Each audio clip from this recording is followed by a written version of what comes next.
On your mark, get set. Let's go. I can't do it. We'll do it live. Do it live! I'll write it and we'll do it live! Mister, will you please wake up, wake up, wake up, wake up, wake up?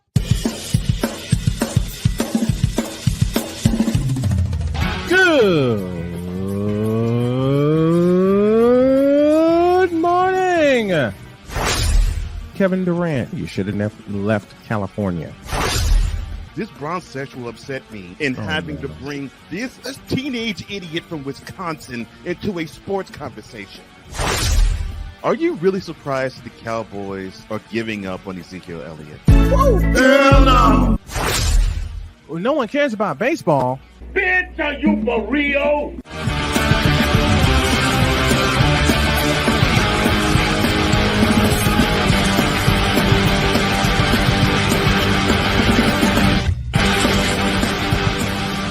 Oh, yeah! Time to wrap this week up the right way. Good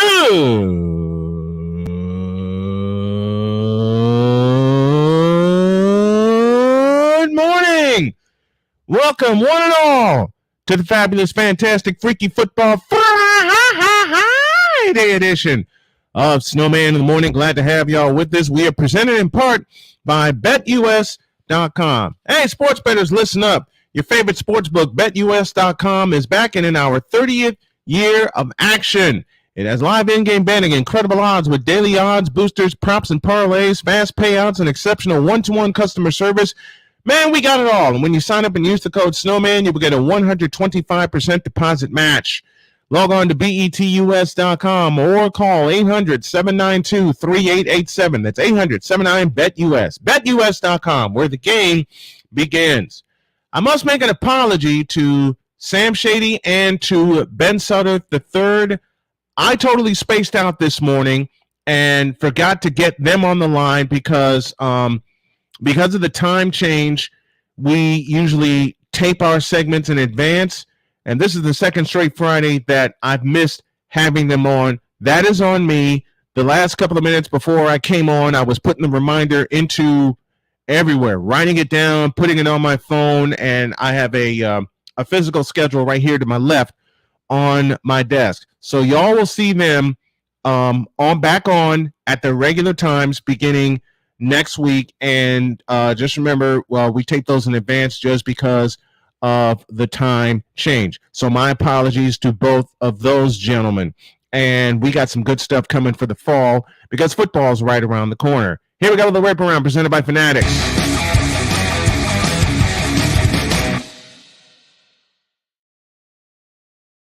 Tim Anderson of my beloved White Sox has had his suspension reduced from 6 games to 5 games. He should have kept it at 6. Angel Reese says, I want the WNBA to grow. She's headed into her senior year at LSU, but the basketball star already has her sights set on the NBA. In a new cover story with Harper's Bazaar, man, I haven't heard that name in a while, the 21-year-old phenom opened up about her aspiration to become both a WNBA player and a model after she graduates from LSU. A lot of people don't see women's basketball players being able to do both. Well, I will say, if anyone's able to do it, she is. But she hopes the WNBA can grow to accommodate the incoming class of rookies like herself and Iowa star Caitlin Clark, who recently the Tigers defeated to win the program's first NCAA Women's National Championship last April. Reese said, quote, I hope that there will be more teams so that everybody has an opportunity because there are so many great players and they currently only have 144 roster spots in the league. I want the WNBA to grow. So hopefully by the time I and Caitlin Clark and all these other players go out, there will be opportunities for others to get on a team. I will speak on this a little further during our third segment because I want this to happen too, but there's got to be a huge caveat with it, and it's nothing against the players and coaches that are already involved. More later. Sam Howell is named the starting quarterback for the Washington Redskins. Let's see what the kid can do. That's all I got to say. Tyree Overland and Moro Ojomo carted off the field after suffering neck injuries. No! Wide receiver Tyree Cleveland and defensive lineman Moro Ojomo were both carried off the field after suffering neck injuries during Thursday's preseason game against the Cleveland Browns. Tyree Cleveland, a seventh-round pick in 2020, who spent the prior 3 seasons with the Denver Broncos, was injured in the third quarter while attempting to make a leaping grab on a third down play. He landed awkwardly on his head/neck and moved very little while laying on the field. Play was halted at the 7:17 mark of the third period as Cleveland was attended to by trainers and medical personnel. They moved him on to a backboard before taking him off the field on a cart as players for both teams looked on. The Eagles reported that Cleveland was out for the game with a neck injury and said he had, quote, movement in all of his extremities. In the fourth quarter, Ojomo was also taken off the field on a stretcher after he was awkwardly struck in the neck area by teammate Tristan McCullum while the pair were trying to bring down Browns quarterback Kellen Mond. The 7th-round draft pick by the Eagles in this year's draft gave a thumbs up and waved as he was being taken off the field by a cart. The Eagles confirmed he, too, suffered a neck injury, but also have movement in all of his extremities. Marcus Mariota, quarterback for the Eagles, said, quote, "Your heart goes out to them. When these situations get like that, it is scary." The game ended in an 18-18 tie. Nolan Smith, who the Eagles selected with the 30th overall pick in this year's draft, exited the game in the first half with a shoulder injury. And Cool McCain talked about this yesterday. Coach Dante talked about this yesterday. And Cole also brought this up yesterday. This is what you fear with preseason games. Now, I know injuries are a part of the game, not saying that at all. But when you have such high draft picks, especially with Nolan Smith, you fear the injury stunting their growth and learning the game. Let's hope all 3 players make it to September 10th.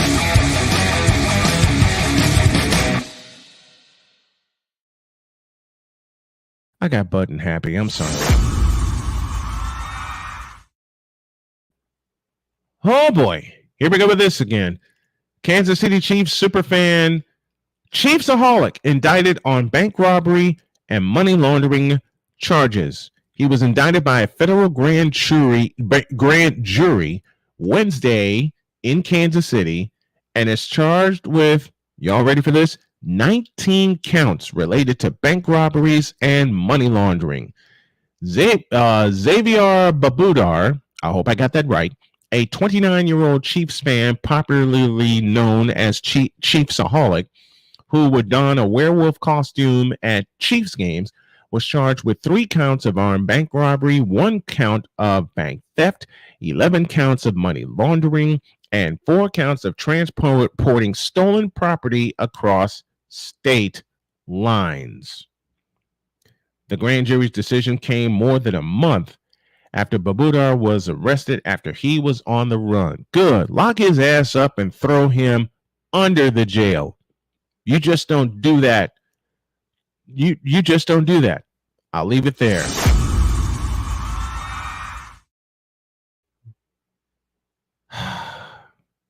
You know, one thing that gets me is incompetence. Dylan Moore in yesterday's game committed an all-time brutal blunder on the base pads against the Royals yesterday. He hit a ball out to shallow left field in the top of the 7th inning that hard-charging Royals left fielder MJ Melendez was unable to field cleanly. Unfortunately for Moore, he thought Melendez had caught the ball. After touching first base, Moore turned and began slowly jogging back toward home plate. He fired the ball towards Melendez fired the ball towards first after collecting it and getting back to his feet. Moore realized the ball was still live. Far too late. He was called out by the first base umpire after giving himself up before he was tagged. Watch the ball, Dylan. Watch the damn ball. Please, just watch the ball. That's all I got to say. Just watch the ball. Watch the ball. You're taught that in Pee Wee League. You're taught that in Little League. You're taught that all throughout your baseball career, no matter what the level. Watch the ball. And because you didn't watch the ball, You cost your team an out. Duh. Here's your sign. Now I can end this whip around presented by Fanatics.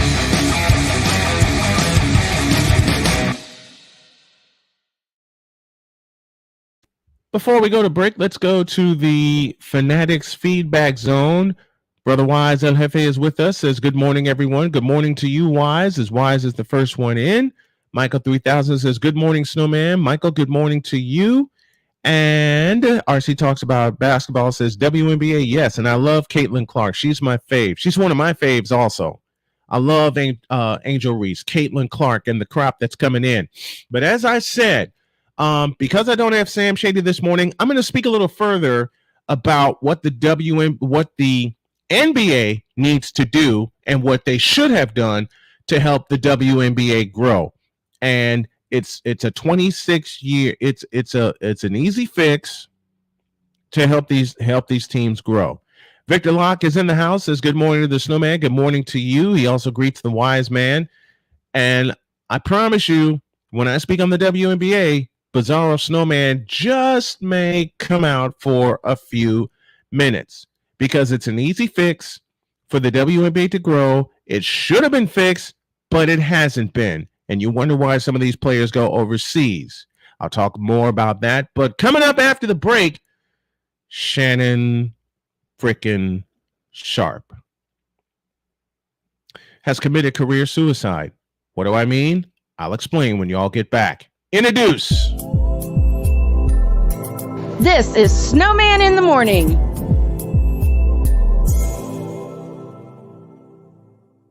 CSTV will air the Big Three, and I'll call the doggone games. Ice Cube, bring your show out west, and we'll handle it. I am making a public plea right now. You want some fair coverage? CSTV will air your games, all of them, and I'll call as many as I can. We'll do a simulcast, television and radio. It's an area I know best.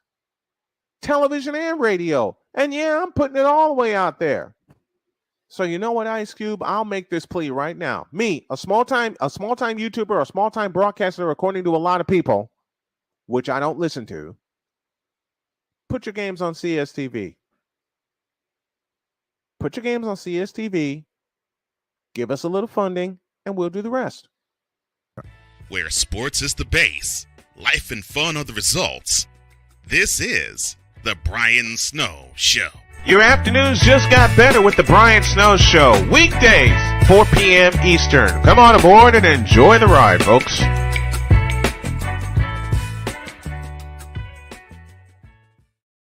This planet has been great to me. It's given me gifts that I can't even explain. It's given me adventures and memories I'll never forget. And Battleborn, I think, has given me the opportunity to go beyond and give something back. How can I be a better custodian to this planet and the place I live? That's where I am with Battleborn. Let's make the planet a better place. Now, I'm known as the guy who can fix just about anything, but the technology in most appliances requires very special training to fix. And that's why my family has Choice Home Warranty. Choice Home Warranty covers over 25 major home systems and appliances. That's your AC, heating, plumbing, kitchen and laundry appliances, and so much more. Call Choice Home Warranty now before something breaks down. Get protection for your heating, AC, plumbing, kitchen and laundry appliances, and more. Call 800-973-6121. 'Cause we take this job so serious. What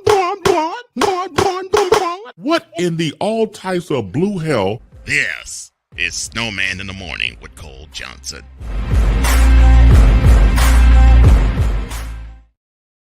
You know something? Let me respond to something real quick. Because these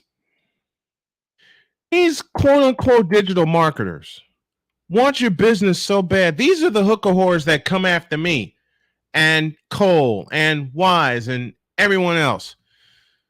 And I'm telling this hooker whore of a digital marketer right now, unless you're going to offer a week on the house to a disabled broadcaster, don't contact me again.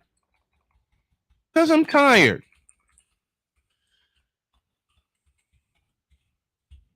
There. Email sent.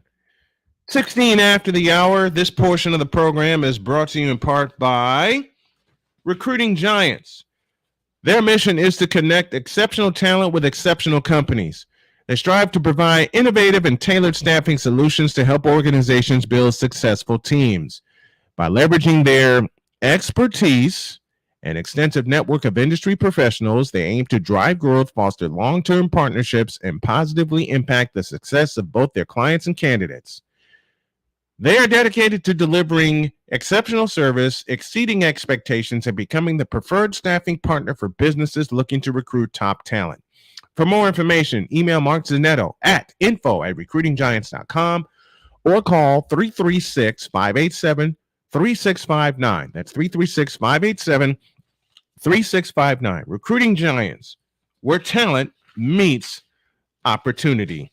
As I get that ready for the next break, I want to tell you guys to please support the stream. For those of you watching on YouTube, you can do so via a super chat or a cash app. The tag you need is on your screen. Or for those of you listening while on the road, $ Tallman Dr. K50 is the tag that you need to support us via cash app. Now then, Shannon freaking Sharpe. I'm going to say that name again.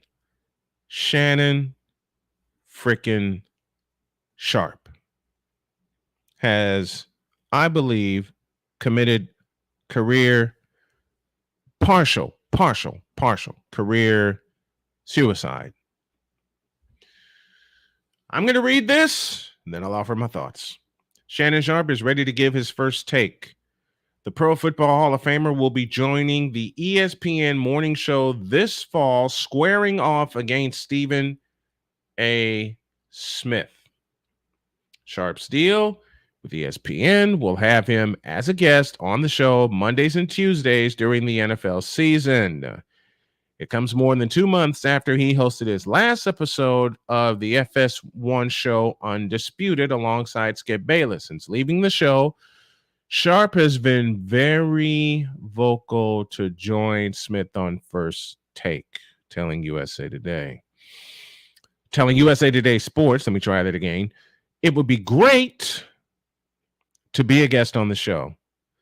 Smith previously said he wanted Sharpe on the show. The date of Sharpe's first show was not revealed. The New York Post also reported Sharpe is expected to soon find a landing spot for his Club Shay Shay podcast. Coach Dante in the house with us. If for those of you on YouTube, if you haven't done so, this is Snowman in the Morning with Cole Johnson. I am he called the Snowman. Please subscribe to the channel, like and subscribe, and share this with your friends. And if you find it in your heart, please donate to the cause for a Snowman Stadium tour that will benefit survivors of cancer and people who are suffering from cancer. Now to business. What the okay.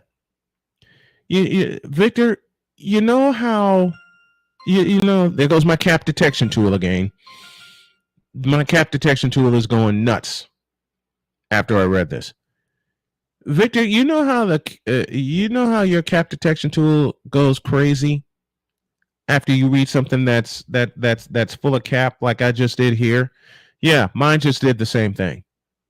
Mine just did the exact same thing. Good grief. And you also know how Wize told you, Vicala, that Jason Whitlock brings out Bizarro Wize. Beg your pardon. I have the very distinct feeling that Bizarro Snowman is about to come out right now.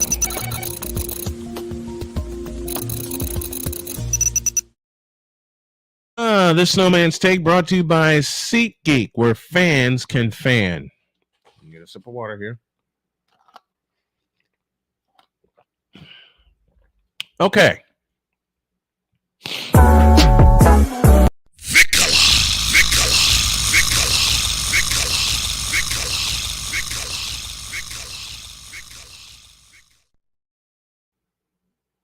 And again, I get hit with another Cole Johnson comedic. Where is it? Uppercut. Shannon Sharpe, what the were you thinking? Excuse me again. Let me try that again. What the were you thinking? You got away from Skip Bayless only to join Stephen A. Smith? Why? And you were vocal about it, saying, I would love, it would be great, excuse me, to be a guest on First Take. Well, it seems like you've gotten your wish. It seems like you have gotten your wish.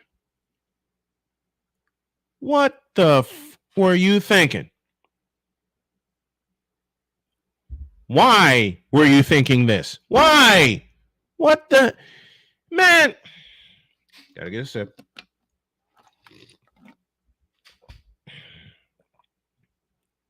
You had a successful run at FS1. Skip Bayless drove you away by being stupid.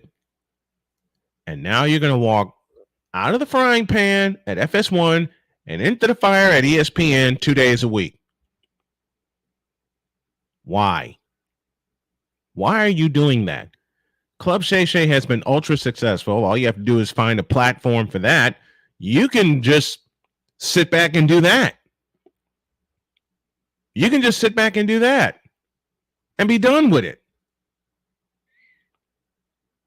Eric Smith in the house with us. What's up, Eric?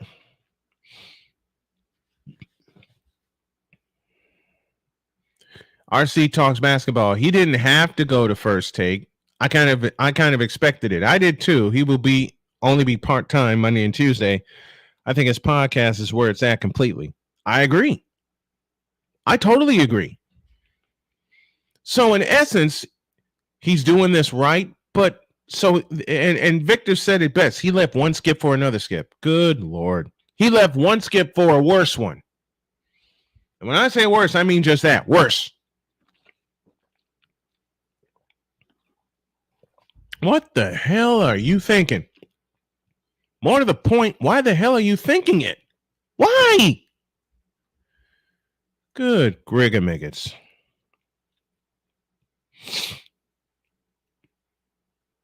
I'll say it again. He's joining NFL kickoff for what? Excuse me. Excuse me. This hay fever is kicking my tail right now. Unc is joining the NFL kickoff also. For what? For what?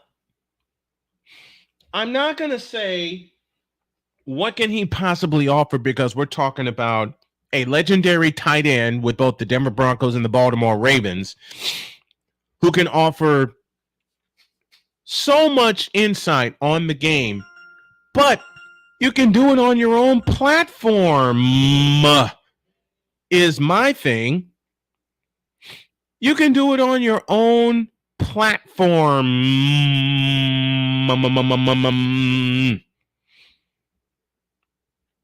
Isn't that where it's supposed to be right now?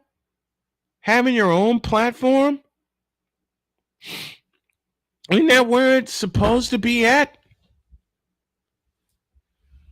You can do this on your own platform and be done with it. Your name alone will attract the fans. You know, you get the right guest hosts involved, which is what we're trying to do here at Snowman Multimedia, and you can blow your platform up. Your podcast alone will draw fans and subscribers and any and everything. You can just put everything there. Let me greet Eric Smith. Good morning to you, sir. Thank you for coming on. Coach Dante, thank you for coming on. And RC talks about basketball. Thank you for coming on. And of course, Michael 3000 with Unc is joining NFL kickoff also. Okay, that part I can get. That part I can get. Because it's something he knows. It's his wheelhouse.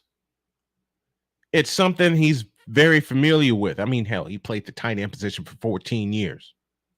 Okay, if anybody can offer insights on football, it would be him. And fellows like Ray Lewis and fellows like Ed Reed. Those who have retired and moved on. You could they could do the same with they did the same with Lawrence Taylor, who said Joe Montana is the greatest quarterback ever. Thank you, Lawrence Taylor. Salute to you. Sorry, Bradyites. But can't you just do the debate thing? Can't you just like do Club Shay Shay and be done with it? Shannon? Huh? Can you? Please? Please? Pretty please with sugar on it? Can't you just do that? Can't you just do that?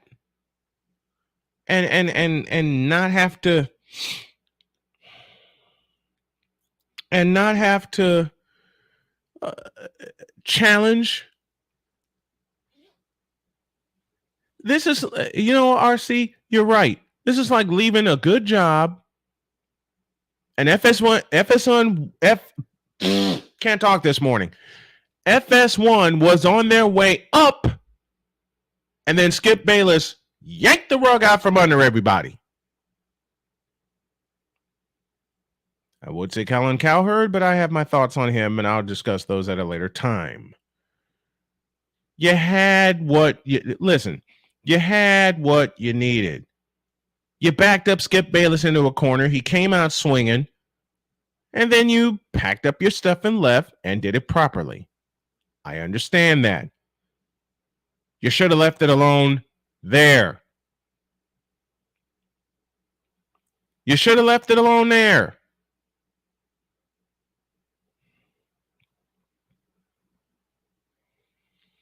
Why didn't you?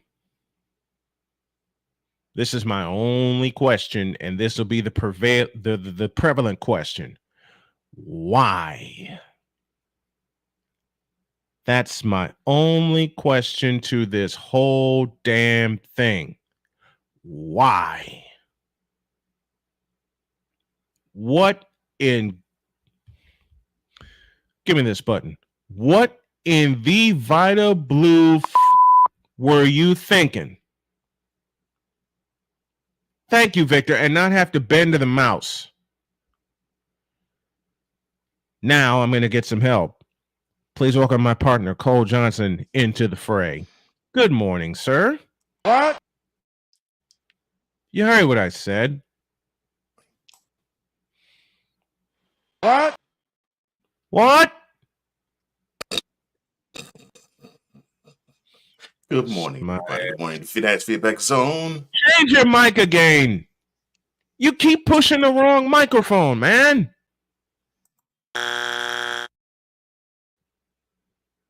Oh, yeah? Oh, you want to fight, huh? Game 7.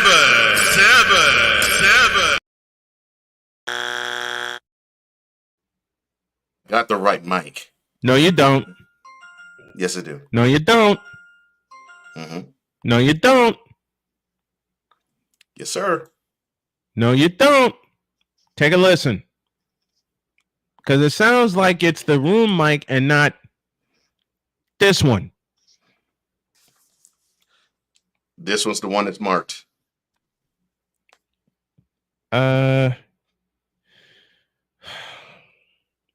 See, he and I are going to fight about this. I just know how this sounds. Okay. Before you offer your thoughts, someone else needs to offer their thoughts too. No, I can say I would sound like it is a room mic. Huh? Exactly. Right setting. Continue, sir. There you go. Right setting. Right mic, wrong setting. My fault. You know what? At my own expense, and in the midst of all this, And for the wrong wordage, I'll take that big fat.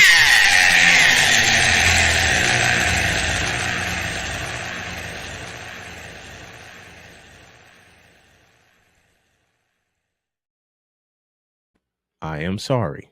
No, it's okay. I said the wrong word. I should have said setting. Okay. And again, at my own expense. You fool!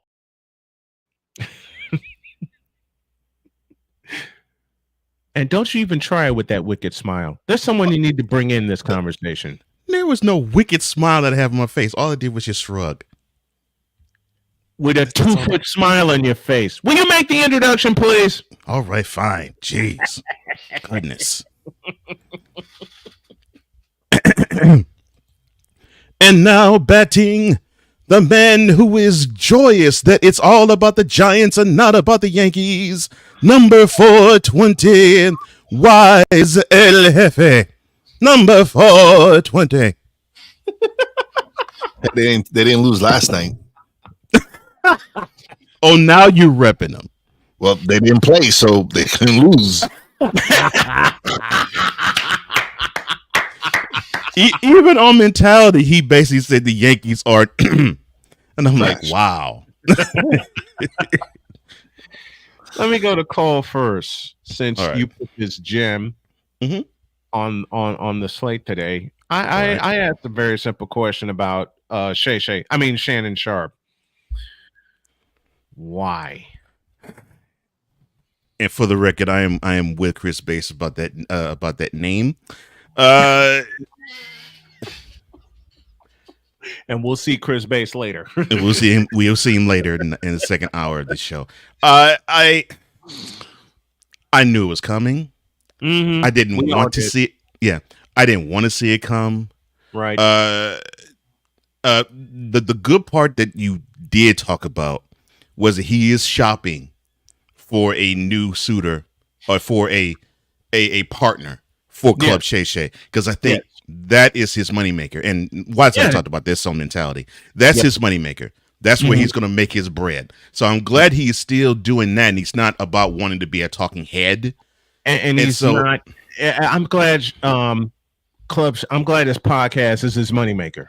Yeah, I'm glad this podcast is his moneymaker. Now, if he was just going to be, he was only going to be. Essentially, he's basically taking Michael Irvin's place on First Take. That really is what he's doing.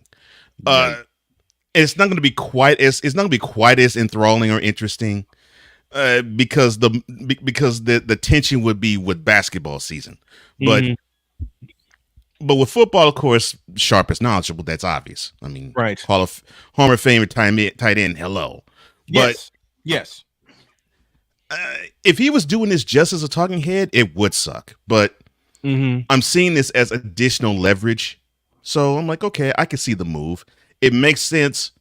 But to put yourself as another in the rotating roster of analyst chairs for First Take.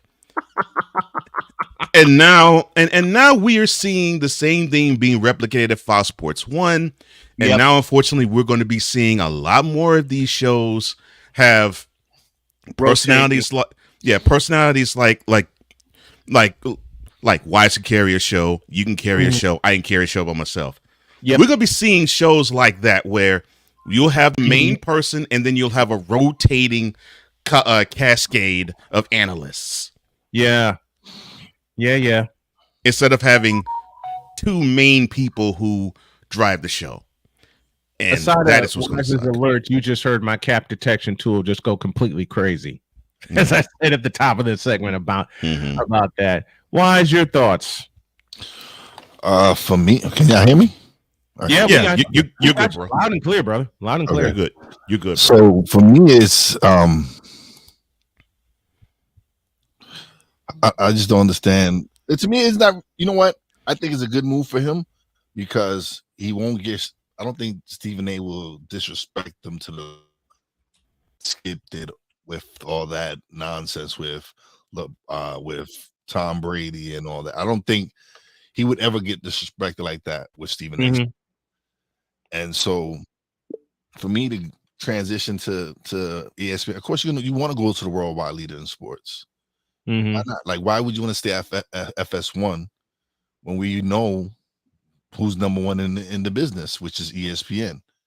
Right. And so to go there and still do Club Shay Shay and still have the rights to Club Shay Shay, it's a win-win for me. For me, it's a win-win. You go somewhere, you're actually going to be respected, because no matter what goes on between you and Stephen A. Smith, he won't never disrespect you like Skip did. And to me, that episode is always gonna go down in history, because a man who has never played the sport in his life, is gonna truly dismiss the fact that this man is a Hall of Fame player and say he was jealous. That, to me, that episode, like, me personally, Skip would have got punched in the face, because that's punching the face. There's the punchable face reference. Bro, it's those are moments people deserve to get. When you get disrespected like that, where someone questions, you need to punch somebody in the face for that. When someone's questioning your ability, you're a Hall of Famer, one of the top 5 tight ends of all time. Yeah, Yes, you're not indeed. Tom Brady. Okay, I get that. You don't have the rings Tom Brady has, whatever. But my man's a Hall of Famer. What is he, a 3-time Super Bowl champ? Yes. I think it's a good move for him. It's a good move for ESPN, because now you're going to bring more attention to First Take by bringing Shannon on the show. Because now they're like, all right, I want to see how this dynamic is with Shannon and Stephen A. Yeah, I get it. His podcast is going to be his moneymaker, like I said before.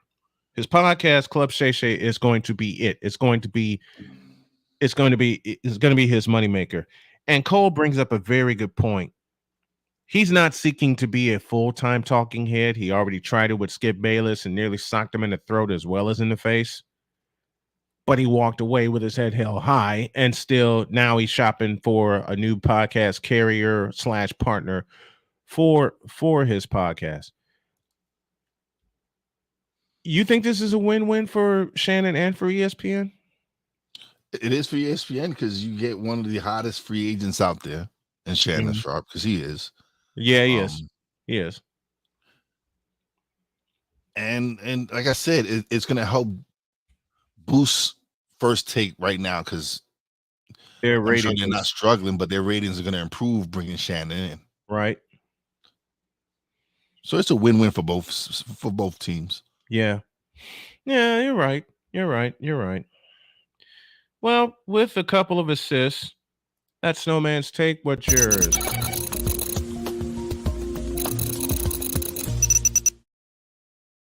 After the break, when y'all get back, in lieu of having Sam Shady on, a goof up on my part, as I explained at the top of the program, there is one thing that the WNBA desperately should have done and need to do to honor Angel Reese and the incoming class next summer. Tell you what that is when y'all get back. This is Snowman in the Morning.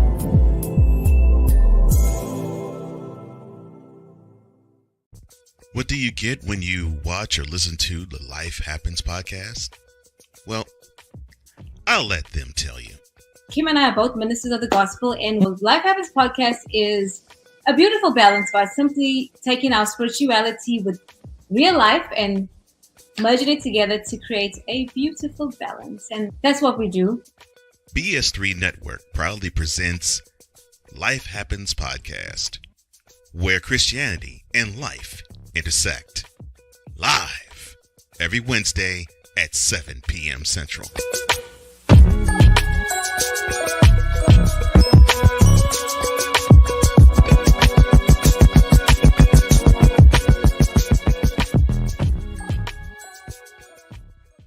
Here's an important message from the Diabetes Solution Center. Do you like pricking your fingers to test your blood sugar levels? No one does, but it's important to maintain your health. And now, by wearing a small remote device called a continuous glucose monitor, or CGM, you don't need to prick your fingers anymore. It's easy to use and helps you make more accurate diabetes treatment decisions. If you are testing your blood sugar 3 or more times daily, injecting insulin, or using an insulin pump, call the Diabetes Solution Center right now. And if you have Medicare or most major insurance coverage, you may be able to get a new CGM at little to no out-of-pocket cost. Shipping is free, and we'll even bill your insurance company for you. If you are testing your blood sugar 3 or more times daily, injecting insulin, or using an insulin pump, call the Diabetes Solution Center right now to learn how to end the painful finger sticks and get your own continuous glucose monitor, or CGM, at little to no out-of-pocket cost. 'Cause we take this job so serious. Man, I went home that day and talked to my wife, Vicky. And Vicky was like, "What's wrong with you? You pissed off?" "Yeah, I got this partner I'm working with back in the radio station. Man. The Negro be lying." What in the all types of blue hell? Yes, it's Snowman in the Morning with Cole Johnson. They see you, Chris Bass. Now Wize has a face that makes the same gesture. Yes. The incomparable Chris Bass, who y'all will see and hear at the tail end of hour 2. Here we go. First to the Fanatics feedback, the Fanatics feedback zone. And I want to highlight this when we were talking about Shannon Sharpe. This is like leaving a good job and going to work as a paper boy.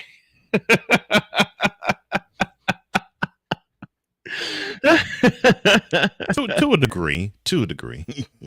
As you often say best, Mr. Johnson, no lie to be found. No lie to be found. No lie to be found. Of course, you get greeted by Victor Locke, and Sick Diggy joins us from Scandinavia. Thank you, Victor. Thank you. Everybody's in with us, and he says, if my name was Shannon and you call me Shay Shay, we gonna fight. Exactly, RC. 100, man. 100. Fights with names. We ought to do a segment on that, or borrow from Wize from Mentality, punchable faces.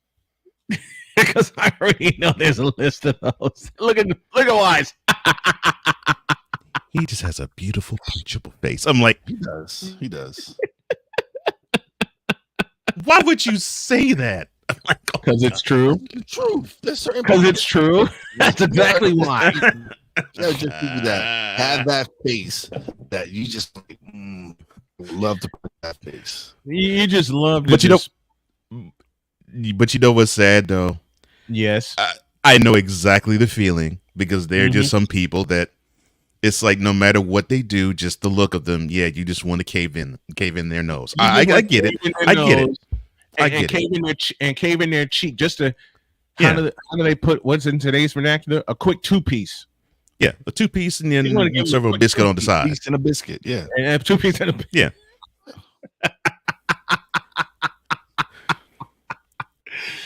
All right. It's like 44 after the hour. We head toward the top of the hour. We'll talk some football. Mm-hmm. Okay. When the WNBA premiered, and I'm going off of a comment, I'm going off of what Angel Reese said, that there should be some expansion teams because she wants the WNBA to grow, and I agree with that. There was a very critical mistake that the NBA did not do in full. Lay down the money. Period. You going all the way back to 1997? I'm going back to 1997. It's good that they didn't even complete the foundation. Because when you had teams and you had the neighboring teams in the same market, Liberty and the Knicks, the Sky with the Bulls, and I'm jumping all over the place. The Storm and the Supersonics, and I definitely highlight that one. You had the I want to get this right. You had the Portland Fire with the Portland Trailblazers. You had the Cleveland Rockers with the Cleveland Cavaliers. All of that is great. But the one critical mistake is they didn't fund them all. The NBA. Go ahead. I was going to say, and the team that started it all and won the first 4 straight. Houston Rockets. Houston Comets. The Houston Comets. And the Houston, of course, Nares with Houston Rockets. I posed this question before I go completely in. Why didn't they complete the foundation?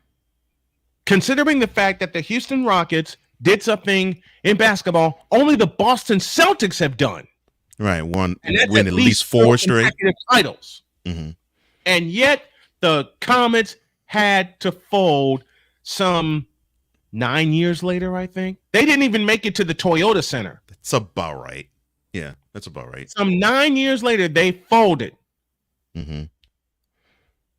Why didn't David Stern and to this day, Adam Silver did not say, look, we got you. We'll help with the marketing. We'll help with the funding. We'll help with the expansion. Why did that not happen? And I want to pose this to the chat as well. They changed. I just want to look at some foundational things. They changed the timing from halves to quarters. They have playoff series now instead of just one championship game or one semifinal game or one championship game and all that. Mm-hmm. They invoked a 24-second shot clock. They have teams now that can score 100 points a game. Seen a few of them in person in Chicago. Why are they not as quick to lay the foundational funding and fully get them going? Because we're talking about a league in its 27th year. Yeah. This year's is 27th, and it's still a fledgling league, according to a lot of people. Let me go up top to Cole first with his thoughts. I could have sworn I heard an F word you mentioned. Funding. Mm-hmm. That one, and there was another F word. Foundation. And there was another F word. I can't say that one. Well, no. Not what you want to do with Jody. But fledgling. Is that the word? Well, fledgling, yeah, but no, that's not the word. Financial.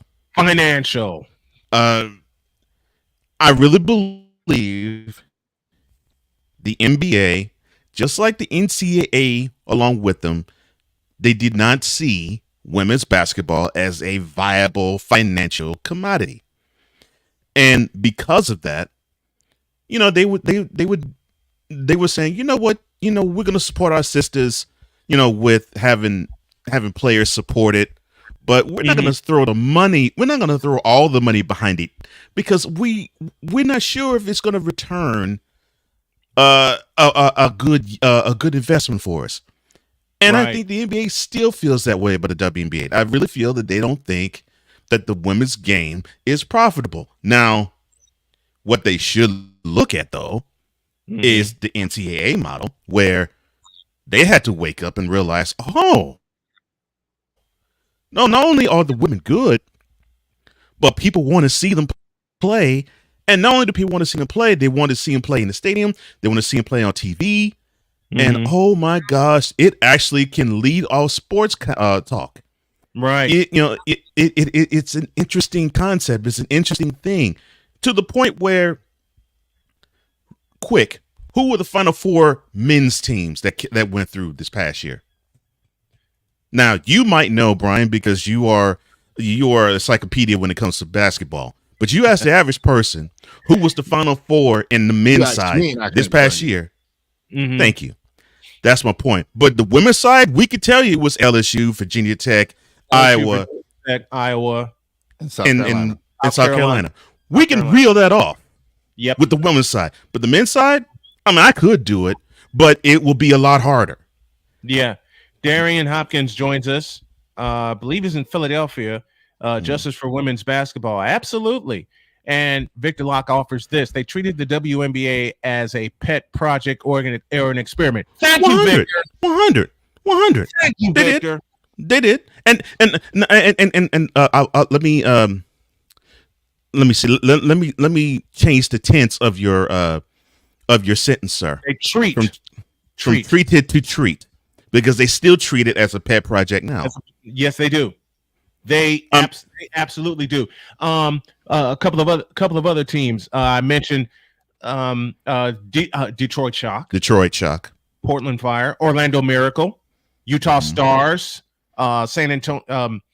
I think San Antonio had the Stars for a while. They got the Dallas Wings. They did. And Our good friend Megan Price is a big fan and also covers the Dallas Wings. And the Dallas Mavericks, bless their hearts, says, we got you.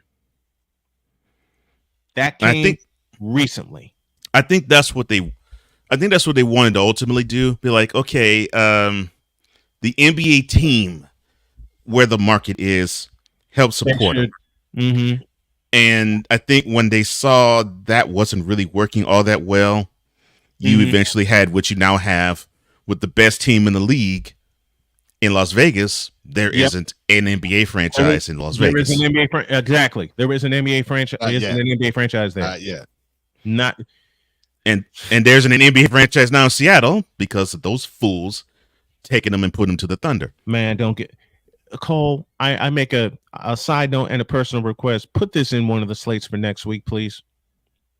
For me going off on the Oklahoma City Thunder. And This is the 15th anniversary of that crappy move. Yeah, I gotta have a piece of that next week. Won't do it here. We'll do it next week. But if the Seattle Storm, nope, because I feel myself going off on that subject and want to stay on task here. It just angers me. Look at the women. Look at the women who have come through the league, and I'll use your comments as an example. Cheryl Swoops, Cynthia Cooper, Tina Thompson, the original WNBA Big Three, took on Rebecca Lobo from the Liberty, Teresa Witherspoon. God, she's a wonderful player. Ooh, what's Teresa? What's a wonderful player? Man, and it was. I think that's what, and I'll echo your sentiment, Mr. Johnson. They're looking for the teams to pick up the slack instead of the league saying, "Okay, we got everybody," and it ain't right. And that fuels your point even further, because this should have been something that David Stern should be like, okay, we feel as though each team has enough money, and they do. Yeah, they do. help these franchises along, but the NBA should have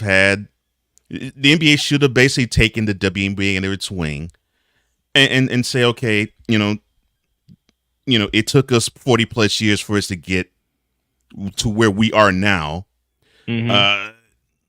Let's see if we can help you get to where we were in 1984 or so, but a lot sooner. So you can learn from the mistakes that we made. I don't think the NBA did that with the WNBA. You get the feeling the WNBA was like, okay, well, yeah, all right, so we'll get the NBA players to say, yeah, I support women's basketball, but in terms of finances, fend for yourself.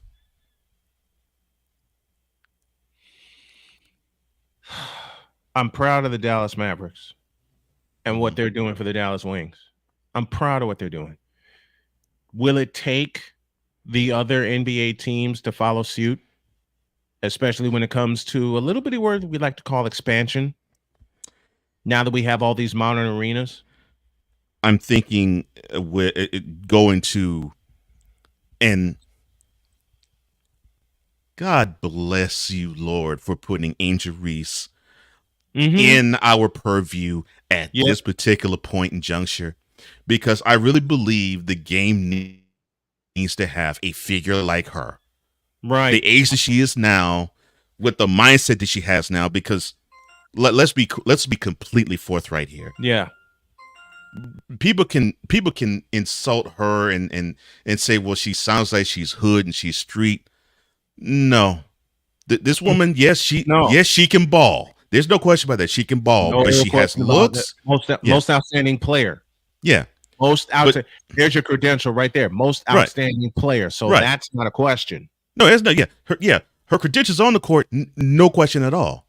But she has looks, and I'm not saying that from the standpoint of, oh, well, you're male, Cole. You're actually looking at it this way. No, that somewhat matters. She has looks, obviously, because you mentioned model. And she has intelligence because she's understanding, especially where she is now with LSU, because she could have come out this year for the WNBA, but she's like, you know something? I think I'm making more money now. Yeah, they expected her to come out this year. But those NIL deals are now in place. for her. Yeah, and she was like, you know what, Clark, and for many others. Right. And so she's like, you know what, I'm making good money now. Mm-hmm. Why don't I keep making money? I can get my degree while I'm at it, and I can go into ball as a professional next year. Yeah. So that tells me this woman has brains. So I'm loving Angel Reese. Loving. And WNBA needs to have a figure like her to force the WNBA to say, you know something, we do need to grow. We do need to expand. She's right. And they had them all before, but they all had to go overseas to play and make more money. And that is the ultimate reason why the WNBA needs to expand. Yep. Because we could poke fun at Brittany Griner with that stuff. Mm-hmm. But the reason why she traveled over to Russia was because she was making 3 times as much money playing in Russia as she did, and as she does, playing in WNBA. Yeah. And it's just sad that the WNBA is still fledgling right now when this could have and should have all been nipped in the bud after year 1. Mm-hmm. Because you had the teams there. Your expansion was on the way with Chicago and Portland and a few other places. You didn't have to wait so long for Chicago to make an appearance. The problem I have with the Chicago Sky is they can't settle on. Well, until now, they couldn't settle on an arena. They couldn't settle. Because they did hop around. They hopped all around the city, right? Yep. They played at Rosemont Horizon for a long time. And the first time they made the WNBA finals, which was 2014, they had to play it at the UIC Pavilion due to scheduling conflicts. Now they have Wintrust Arena in downtown Chicago. They're accessible by public transportation. It's right across from McCormick Place. It's right near McCormick Place. So that's fine. The procedures can be there for teams and players to be accessible, not just by fans, but by media alike. Not just for fans, but for media alike. Yeah. Now, RC, you speaking facts right there. Yes, because this next class that's coming up could be just like NBA's 1984 class. It could be just like that. Paige Beckers, Caitlin Clark can bring Angel Reese, and we might see a repeat of the national championship game. Come next year. We could definitely see a repeat of the national championship game. Philadelphia could use a team. Oh, totally, man. Because Philly's a hardcore sports city anyway. Philly's a hardcore sports city. You give them another team to root for. Shoot, they'll turn out. Yeah, no question. You could fill up Toyota Center. Easy. Yeah. You could fill up and I'm excited about next year's class. I am too. I am so excited about next year's class. But what these young ladies are doing are making it next year's class because the NIL deals are in place, and they're like, "Let me finish my degree first, and then I'll think about the WNBA." They're not leaving early and going overseas. Right. All right. And you got one of the greatest players to play at UConn, Diana Taurasi. Hello. Man, what if the NIL were in place when Taurasi was playing? Or Rebecca Lobo? Oh, gosh, or if the correct health insurance was in place for one Shamiqua Holdsclaw. Oh, wow. What a career she would have had. And she didn't even get to the WNBA. Yeah. Because she had so many mental issues. And I'm not saying that to make fun of her at all. No. I go through it myself. The WNBA just didn't have A, the capacity, or B, the insurance. No, this is something Jody and I talk about this a lot. Jody When she said, when she asked me, Jody asked me, why don't you think the WNBA is succeeding like the NBA is? And the first thing that popped in both our minds was the insurance. And Shamiqua Holdsclaw comes to mind. Well, it's a grind and a half to play the games that they do. And yes, they're competing with tail end of the summer, NFL preseason, and they're competing with Major League Baseball. Major League Baseball has a built-in audience. Right. You have to build this audience for the WNBA, and it's starting to become a built-in audience. Right there. Right there. That is the key right there. Mm-hmm. You got to give them the proper time to build the audience. And I don't think the media conglomerates nor the NBA has given them the time, nor the wherewithal, nor the resources to help them build that audience. Right. Because as I said earlier, they really do not believe. I still at times do believe they don't think that the women's game can bring money. Mm-hmm. And they're sorely mistaken. Yeah. Yeah, and the NCAA doesn't think the women can bring in money. Mm-hmm.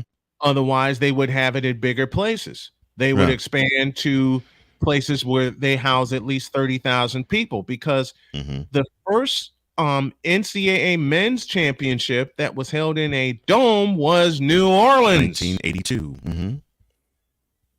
You think the women won't bring 40,000 to St. Louis or 40,000 to New Orleans? Or 40,000, let me think, or 40,000 to Phoenix, Arizona, which is where this year's Final Four is? Yeah. I don't think I really believe, and I believe this from the time I set eyes on the first women's Final Four in Norfolk, Virginia, because they played the first two in Norfolk, Virginia, 82 and 83. Man, if you market it right and you make the players be the feature, you can sell out anywhere. Well, I mean, to your point, let's fast forward 40 years. Isn't that what happened? Yes. Yes. Is that exactly what happened? We got enthralled. Exactly. We got enthralled in the players that were on these teams, and you rooted for those players. You got a chance to really know who these players were. I mean, now we're salivating to see Caitlin Clark and an Angel Reese take their stuff to the next level. And on top of it, we're salivating with the fact that hopefully in 8 months we get a chance to see them go at it again for the national championship. And you know, the first place where they could house 40,000 people easily, where was the Final Four held in 2005? St. Louis. St. Louis. Oh gosh. St. Louis. Hell, you give them a sports event to attend. Forget about it.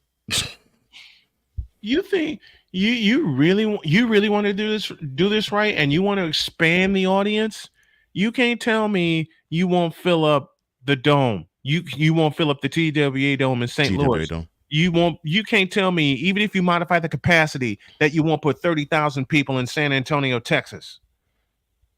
You can't tell me you put them in you can't tell me you can't put 30 or 40,000 people in Phoenix, Arizona with a closed roof. They actually played a game at State Farm Stadium in Phoenix, Arizona. Outside. You can't tell me you can't sell it out in April? Stop. That right there is what it is for me. They don't think the women's game can give them the money. They don't think it can bring home the money. They don't think they still, August 18, 2023, they still do not think that the women's game can draw. And I really do hope that these fools wake up, because all you got to do is look back 4 months and you will see that the women's game not only can draw, but it did draw. You can't tell you, and we'll depart with this before we go to hour 2. You don't think you can't do what the men did in 1980 on March 29th, 1982? In a place where it's sports crazy. And on top of that, if you hold the Final Four at the Superdome in New Orleans, that's LSU's backyard. So you know they will come in full force. I'll give you another place where they can hold 70,000 people easy for a women's Final Four. Atlanta. Mercedes-Benz Stadium. You think they don't want to show off that jewel? Remember, 2020 was supposed to be the location of the men's Final Four until COVID bit that in the ass. And South Carolina's not too far. South Carolina's not too far from that. Neither is North Carolina. The Carolinas are not far from Atlanta. Made the drive. Yep. You can't tell me that Dawn Staley would not be proud of taking her team to Atlanta, Georgia, and Mercedes-Benz Stadium with 70,000 people waiting on them, and many more in the background. Yeah. You do this right, man. You'll have alumni all over the place. Yeah, because If you could do it for the men, you can do it for the women. Period. Thank you, because that's the sell. When it comes to college end, that's the sell. It's not the gender; it's the program. It is. It is. You can't. I feel myself getting ready to go off. Let's take a break. Let's go to hour 2, and we'll talk some football. And it's not going to be anything specific. We're just going to just talk some football. But we'll save this for next week. Also, hour 2 after this.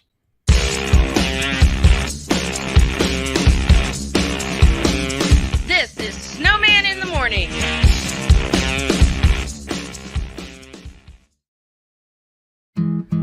Where did the time go?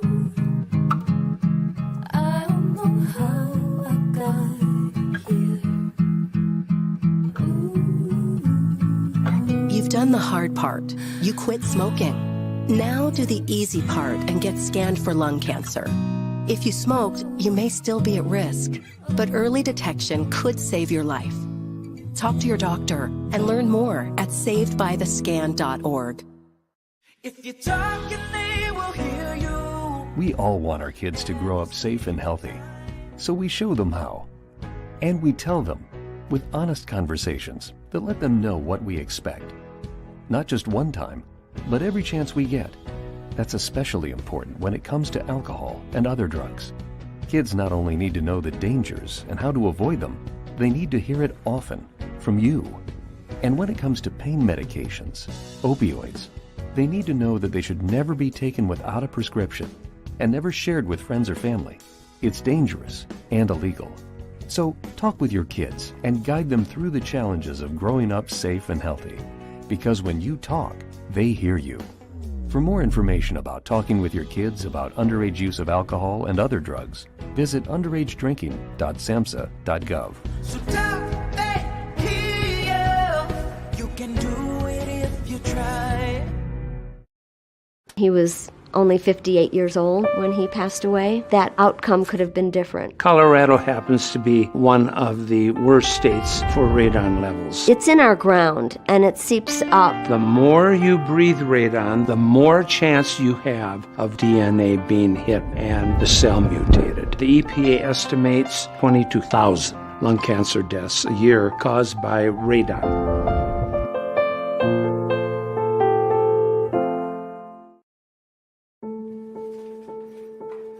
We all make choices. When it comes to alcohol, kids make choices whether to drink or not. Bye, Dad. Bye-bye. Remember, I'm going to Alex's party tonight and sleeping over. Have fun. Hey, have a seat for a second. Remind me about that party again? Alex is just... And adults make choices whether to talk about it. That's true of parents and every other trusted adult in a kid's life. Kids want to know our expectations when it comes to alcohol and other drugs. They want guidance and honest answers to their questions. And it makes a difference when the message is consistent and part of everyday conversations. So talk with your kids and help lead them on a positive path. Because when you talk, they hear you. For more information about talking with your kids about underage use of alcohol and other drugs, visit underagedrinking.samhsa.gov. Time for hour 2 of this spectacular. Ryan McCoffey now joins us this morning. That's what you need to do to beat Josh Allen. You need to make him uncomfortable. Hour 2, time for some Spivey notes. And here's Jay. Well, I know he's only in his 3rd year, but they're just wasting Justin Herbert. Hour 2, the hardest working content creator I know, the playmaker. Hey, LeBron James, the greatest scorer of all time. Hey. Hour 2, the one, the only Christopher Dietz. They rewarded Ohio State for not playing, and they punished USC foreplay. Hour 2, Sam Shady. Oh man, it's been a roller coaster ride if you were a Philadelphia Stars fan. Hour 2, that's Big Ben, the man in charge of the BS3 network. And if I see Kurt 2 Chainz Cousins out. Hour 2, Chris Bay's joining us. Oh my God! Oh, this game! Oh, way to go, Sammy! Hour 2, Wize El Jefe. Oh man, I thought I missed it. What in the all types of blue hell? Time for hour 2 of this spectacular, and it starts right now. Oh yeah, the final hour of the week. 11 minutes after the hour. This portion brought to you by SeatGeek. Looking for the best way to experience live events? Well, SeatGeek has y'all covered. With just a few taps on your phone, you can find the best seats for concerts, sports, theater, and more. Don't miss out on unforgettable moments. Download the SeatGeek app today and get ready for an experience like no other. Each ticket is vetted for authenticity and ranked on a 1 to 10 scale. And right now, if you use the code Snowman Multimedia, code change, as I've mentioned earlier in the week, you'll get $20 off your first purchase. That's only through the power of SeatGeek, where fans can fan. And I hate to get to this piece of news, but Ryan, thank you for this. Anyone who follows hockey, anyone who has followed the Buffalo Sabres, is saddened just like and I'm a hockey fan. I'm a hockey announcer fan at this piece of news. On Thursday, legendary Buffalo Sabres play-by-play announcer Rick Jeanneret passed away at the age of 81. Man, if there's one call that I love Rick Jeanneret for, and we're going to go back to 1993, we're at the auditorium in Buffalo, New York. And Ryan, I know this will please you and all the other hockey aficionados. Like I said, anyone who knows hockey and knows of the Buffalo Sabres and Rick Jeanneret, they recognize this call. He gets tripped up, gets it to May, and over the line. He's May going in on goal. He shoots. He scores!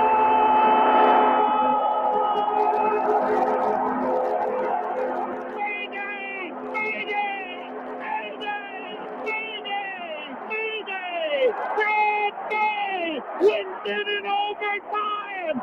Brad May, Buffalo sweeps the Bruins. That came against the Boston Bruins in 1993. And, of course, Brad May delivered the game winner, and Rick Jeanneret delivers that call. Again, Rick Jeanneret gone from us at the age of 81, the longtime Buffalo Sabres play-by-play announcer. Condolences and prayers to the Jeanneret family, and also to the brothers and sisters, hockey announcers, that are still with us, and will do everything to honor him this coming season. Thank you, Ryan, for that piece of news.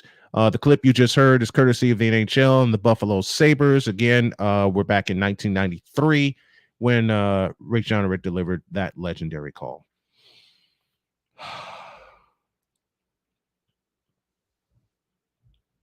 You know, as long as I've done play-by-play, whenever someone leaves, it hurts. Because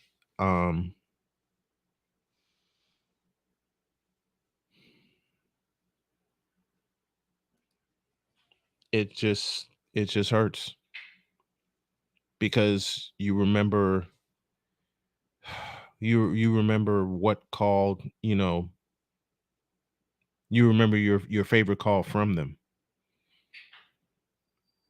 And to read that piece of news,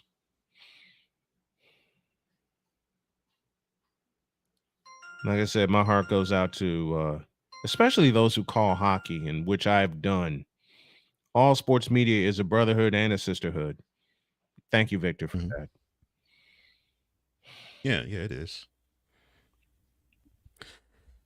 Yeah, I think when it comes to play-by-play voices, we connect with them, especially if it's for a team. We connect with them on an emotional level because chances are that person is best suited to elocute the emotions that you have, whether it's good, bad, or indifferent, than anybody. Because I know Wize could tell stories about the great Yankees moments, definitely championship Yankees moments, great Knicks moments, great Giants moments. Just like you could with Bulls, and just like you have with Bulls, easily with Bulls, with the because Jim Durham is your guy, and even with White Sox stuff that you've done, just like I can with the Rockets, the Astros, even before Robert Ford, and the Oilers. Yeah, you just emotionally connect with them. Because it's like, you feel my pain, or you feel my excitement. You're channeling exactly what I feel at that right moment. And that's where the connection is. I'm trying to recall his name. Charlie Slows, the fabulous play-by-play man for the Washington Nationals, always says, "Remember where you are, so you remember where you were." I remember where I was when this happened. A ground ball past Jenks up the middle of the infield. Uribe has it. He throws. Out! A White Sox winner and a world championship. The White Sox have won the World Series, and they're mobbing each other on the field. Boy. You know what's funny about that moment? You would think, since the Astros were on the other end of that, that I would have felt dejected and despondent. Mm-hmm. I actually felt relieved, and I was excited for the White Sox. I mean, heck, that was the first chip they won in almost 90 years. 88 years. Yeah. 88 years. So it was cool to actually witness history, even if it was at the expense of my team. But people were saying, well, the Astros weren't going to make it that far. Yeah, I remember that talk. Mm-hmm. Because that was supposed to be the Cardinals' time, and I'm so glad it wasn't. So glad it wasn't. I got to say that. Yeah, we pushed into 7 in the NLCS in the year before, and they got us. But then they got swept by the Red Sox to the very next series. Yep. And then we got them in 6, and would have been in 5 if it wasn't for that moonshot by Albert Pujols. That still hasn't come down. Mm-hmm. And the now late Mike Shannon, longtime voice of the St. Louis Cardinals, delivered the perfect call for that. Mm-hmm. Mike Shannon delivered a great call for that. Yeah. So I felt the excitement of, wow, we actually finally got to a place we've never been before. It's kind of cool. And and I had that feeling even then of, it'd be cool if we won the World Series. But I'm not sure, and I say care, I'm not sure if I feel dejected or despondent if they don't. And I didn't. Right. And I finally have a present for you, because I know my partner, and I've known Cole since 2017, when I was when I was living in LaPorte, Indiana, and we met a little bit before 2017.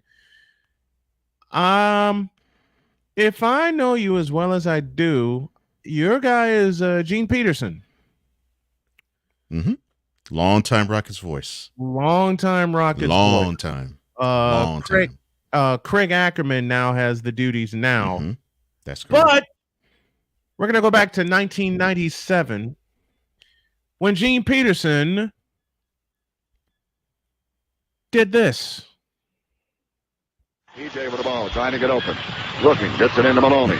Maloney gets around Stockton. Looking at Clyde. He's got it. He's got Elijah one. Back to Maloney. Maloney turns. Eddie at the buzzer. Yeah! Oh, mother! This baby's Eddie Johnson! Holy cow, Eddie Johnson does it again! Yes! Unbelievable! I was actually featured in the top 10 countdown. Mm-hmm. From that. And the other voice is Jim Foley. Jim Foley. Yeah. Mm-hmm. Yeah. That was a great call. Unfortunately, the Rockets tied that series. That was the West Conference Championship that year. Yeah. Tied that series, but then people know that series best by John Stockton's 3 that ended the series and put the Jazz in the finals for the first time. Yeah. And beat that current Rockets team, because the Rockets were their thorn for a good while. Yeah, for the longest time. I also have this for you, sir. I finally got this right, and I had to remake it, but I hope you enjoy it. Let's go back to Minute Maid Park, November of last year. Alvarado's 2-1. And Alvarez belts it deep to center. It sends back Fearley. Still going back at the wall. See you later. See you later. A 3-run home run for Yordan Alvarez. And the Astros go up 3-1. What a shot.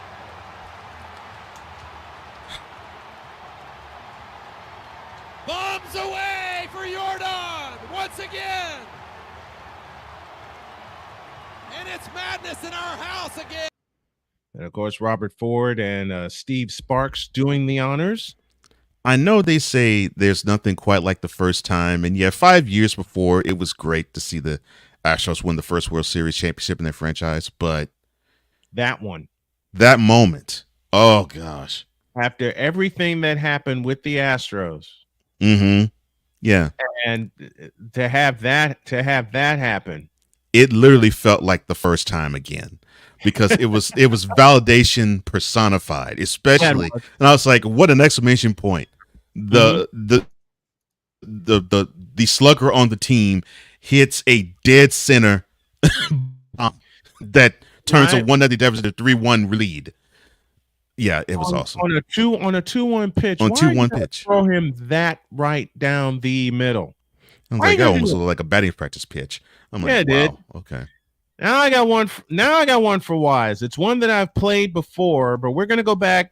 Since we're remembering our favorite moments and favorite announcers, let's go back to 2002 at a rain-soaked Yankee Stadium. 11 lifetime against Trombley. The Yankees are a base hit from getting very close to tying this game. A little old single. The pitch swung on and hit in the air to deep right center. It is high. It is far. It is gone. It's a grand slam. Jason Giambi hits the bottom of the 14th. 1 out. Walk off. Grand slam. And one of the best games you'll ever see. The Yankees rise from the dead in the bottom of the 14th and win the game 13-12. The Giambino, his proudest moment as a Yankee. They mob him at home plate in one of the wildest finishes you'll ever see. Oh, yeah. And by the way, ball game over. Yankees win. Ah! Yankees. Now, I will say this. In my years of doing baseball, that signature that John Sterling does for the Yankees, I have done with different teams. In fact, the only two signature win phrases that I have used in my 20-plus years, that one from John Sterling, and I borrowed from John Rooney whenever he would say that's a White Sox winner or a Redbird winner. Those are the only two I've used. Those are the only two I've used. That was crazy, though. When Giambi was running the bases, they played the Who's "Won't Get Fooled Again." Oh, wow, that's cold. I still play that. I believe the only for a walk-off, for a win, yes, they play that. But for Aaron Judge, I know they play Hip Hop Hooray at the new Yankee Stadium. New. They play that. But man, I love that. I love moments like that. What is some of your... You know what it is for me though? It's like, what's up? I love Giambi was great, whatever. But to me, it's not moments like that because he didn't win. You gotta understand when you talk to a Yankee fan, Rain, right? It's different. It's about this. So to me, yeah, that was a great. Okay, it was a good moment, but it they wasn't a ring. Didn't deliver anything for us. We didn't don't deliver settle. this. That's just all right. He hit a game-winning home run. Wonderful. Well, for us, it's championships or bust. So if you don't deliver a championship, he's right. He's right. Well, actually, you know, as a Yankees fan, I do have a. I know. I believe me. I live with a Yankees fan. I know. Oh, I know. You know. Oh gosh, I know.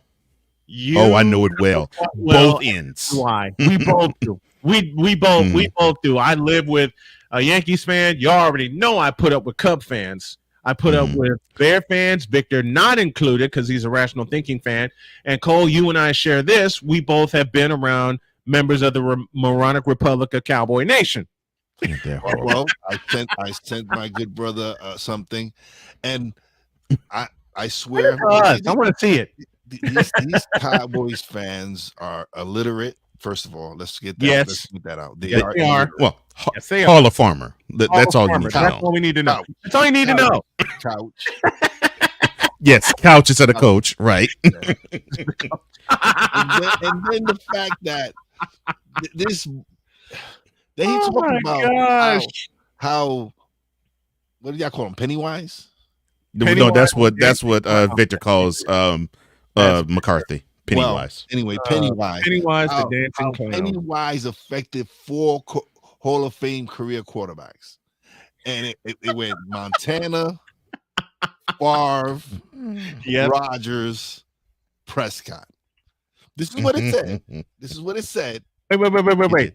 It did. Say that. Say that again. How McCarthy affected 4 Hall of Fame quarterbacks. Yeah, it said that. It said that. Oh, yes, it did. It did. Yes. Huh? Yeah. And this is my fault. I want y'all to read. My fault. Say that to me. Say that to me again. Say that to me again. Listen, I deserve to see this because I was perusing social media, and I deserve to read this. This was my. You deserve this one. I told you about that crap. I told you about that. I told you about that. I've learned my lesson because this is stupid. This is the moronic stuff you see. Thank you. Like you didn't ask for it. You didn't ask for it. No, just like we don't. Just like we don't. You asked for it. You asked for this. Oh, okay. I had to. Because that's only. You had to. He said he had to. I have to. Listen, I have to say, it's my own fault for perusing social media that I ran into such a stupid thing. It is. Oh, gracious me! I had to ask for that. You had to ask for that stupidity. That was my punishment. That I shouldn't have been perusing social media. And I had to endure reading that and seeing that. But you know what? I did laugh. I enjoyed the laughter from that. Okay. It was hilarious to me. I was like, yo, these I sent the message to Cole quickly and I said, yeah. What'd I tell you about that, Wize? Yeah, McCarthy, you're right. McCarthy, you're absolutely right. You actually but I sent it to Cole. Yes. I told him how I felt about it. Do you have Cole? Do you have it? Do you have it? Can you put it up on the screen? Can you put it up on the screen for us, please? Oh my gosh! I mean, this is straight up like Hall of Farmer. It is straight up Hall of Farmer worthy. I'm like, oh my gosh! You know what? Here you go. 2 words.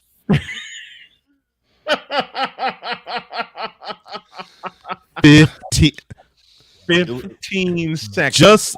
Just like a not you, sir, but no. Moronic Cowboys Nation, just like them to actually spell it like that too. Mm-hmm. Yeah, it was 2 words, 15 seconds.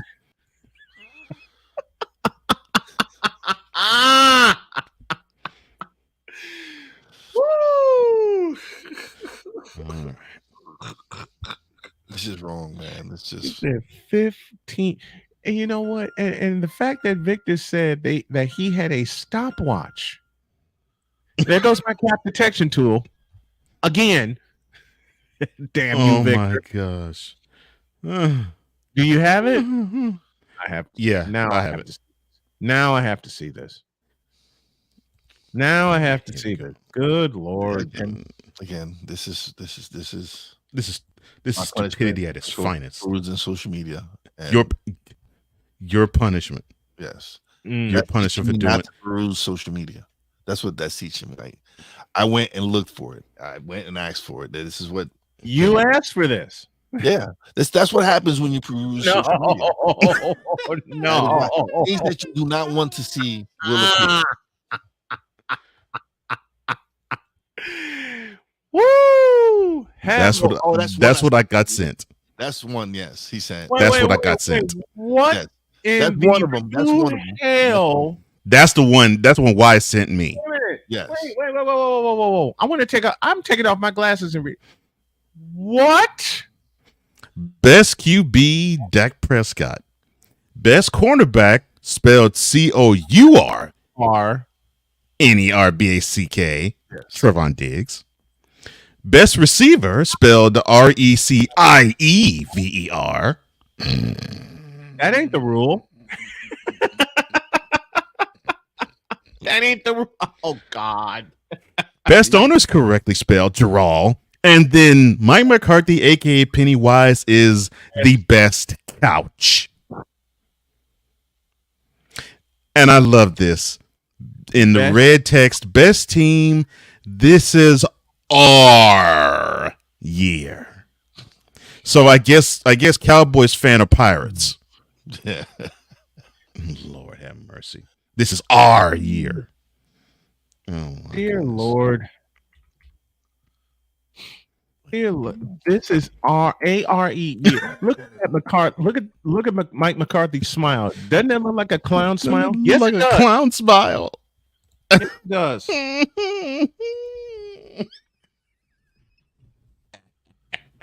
No, it looks like a clown smile. Oh my gosh! With a salt and pepper beard.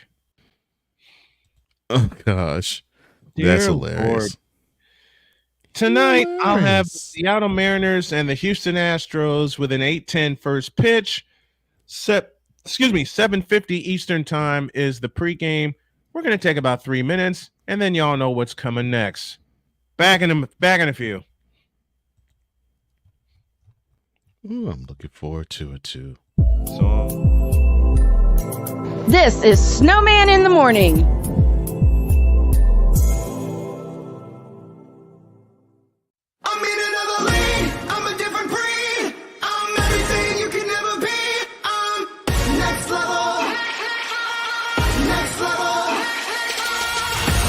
Thursday nights are wrestling night on CSTV. Tune in every Thursday night at 7 p.m. Pacific to see all the amazing Next Level Pro Wrestling stars on Thursday Night Throwdown on CSTVNow.com and the CSTV app on your Roku device.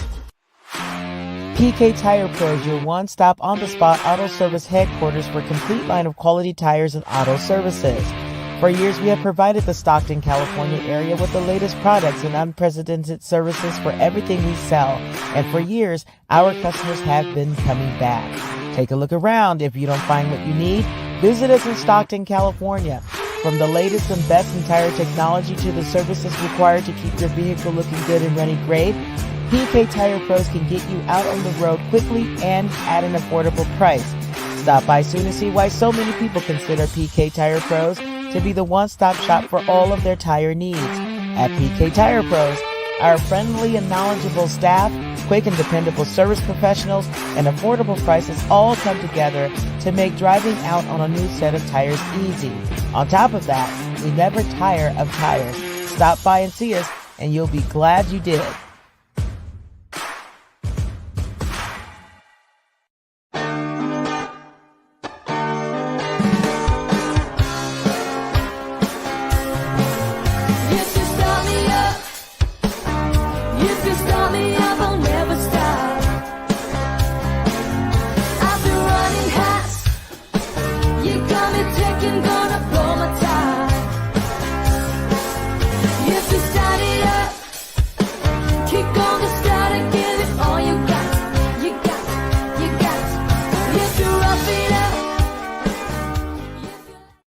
We take this job so serious. The f*** is that? Sorry, pardon me. My apologies. What in the all types of blue hell? This is Snowman in the Morning with Cole Johnson. And now, the transporter to Hades, the reformer of hooker whores, and the bronze god, the one, the only, the legendary Chris Bay.